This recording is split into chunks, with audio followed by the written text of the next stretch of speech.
outdoor activities this weekend, doesn't look too bad, right? No, it really doesn't, especially today. It'll be warm and windy, 25-mile-an-hour wind gusts.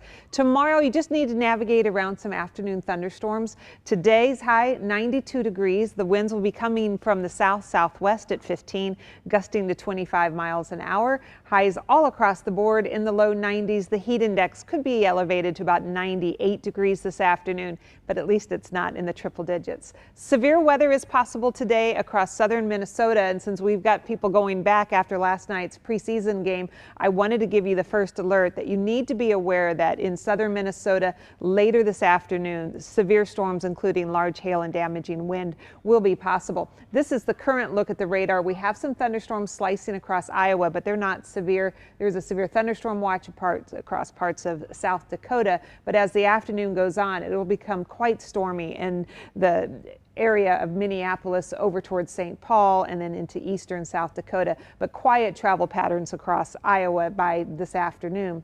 Then overnight tonight, this front will be approaching. We might see a few rain showers in the middle of the night. Notice FutureScan is pointing out at 4:15 a couple of showers, but it's in the afternoon when this front moves in that we may get a couple of thunderstorms. Note that they're not widespread, but there will be a few to have to track around tomorrow afternoon. And because this front is in the vicinity, our winds tomorrow will be variable. In some areas will come from the north, other areas from the southwest. So we'll just call it a variable wind at 10 miles an hour tomorrow, with those isolated to scattered storms that I pointed out for you. Your weekend forecast then in summary, 92 degrees today, 89 degrees tomorrow. Both days warmer than normal. The average high this time of year is 85 degrees. Now, let me jump you into the Gulf of Mexico. Ida is a Category 1 hurricane. Its current winds are at 80 miles per hour. It is moving towards the northwest. It is moving towards New Orleans at 16 miles an hour. Later tonight, this will become a Category 3 hurricane. It's going to be moving over really warm water that will help strengthen it. Plus, the upper level winds are rather light, so that will encourage this quick strengthening of this storm. Once it's a Category 3, it's considered a major hurricane. Wind speeds will be up to 120 miles an hour. Then it's going to make landfall somewhere along the Louisiana coast. Not necessarily this center line, but somewhere between this entire fan of possibilities. But let's just use this as an example.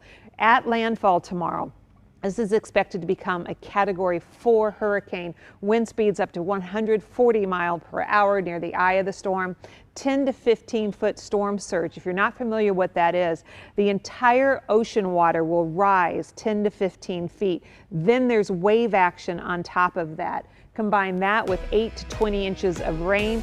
Flooding is going to be catastrophic across the Louisiana coast as a result of this landfalling hurricane tomorrow. We'll continue to monitor this. Right now, it looks like its moisture will stay away from Kansas City, and we'll be right back.